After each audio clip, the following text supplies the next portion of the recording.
குளிகை நேரத்தில் என்ன செய்யலாம். என்ன செய்யக்கூடாது. நட்சத்திரக்குறி. குளிகை என்பது ராகு காலம் யமகண்டம் போன்றது தான். குளிகன் என்றால் சனியின் மைந்தன் என்று சொல்வார்கள். ராகு காலத்தை ராகுவிற்கும் யமகண்டத்தை கேதுவிற்கும் சொல்வது போல குளிகனை சனியின் மைந்தன் என்று சொல்வார்கள். அதாவது சனியின் ஆதிக்க நேரம் அது. அந்த நேரத்தில் சுப நிகழ்ச்சிகளை தவிர்க்க வேண்டும். குளிகை நேரத்தில் செய்யக்கூடாதவை. குளிகை நேரத்தில் ஒரு செயலை தொடங்கினால் வளர்ந்து கொண்ட போகும். கடன் வாங்குவது, வீட்டை உடைப்பது, இறந்தவர் உடலை எடுப்பது போன்ற காரியங்களை குளிகை நேரத்தில் செய்யாமல் இருக்க வேண்டும். பெண் பார்க்க செல்வதை தவிர்க்கலாம். கூடுமானவரை அறுவை சிகிச்சை செய்வது குளிகை முடிந்ததும் செய்யலாம். திருமணம் என்பது 1000 காலத்து பயிர். எல்லோரின் வாழ்விலும் கட்டாயம் நடக்க வேண்டிய சுபநிகழ்ச்சி. இதை குளிகை இல்லாத நேரத்தில் செய்வது நல்லது.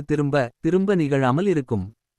குளிகை நேரத்தில் செய்ய வேண்டியவை இந்நேரத்தில் கடனை திருப்பிக் கொடுப்பது, வீடு, நகை வாங்குவது, நகை அணிவது, வீடு கிரகப்பிரவேசம் செய்வது போன்ற சுபநிகழ்ச்சிகளைச் செய்தால் தொடர்ந்து செய்வதாக அமையும். எந்தவித தங்கு தடையும் இன்றி சுபமாக முடியும். குரு வாழ்க துணை. அனைவருக்கும் வணக்கம். இந்த புத்தகத்தில் சொல்லப்பட்டுள்ள அனைத்தும் சித்தர்களால் மற்றும் பல வருடங்களாக நான் தேடி கண்டுபித்த பல பரிகார முறைகள் மக்களுக்கு பயன்பெற வேண்டும் என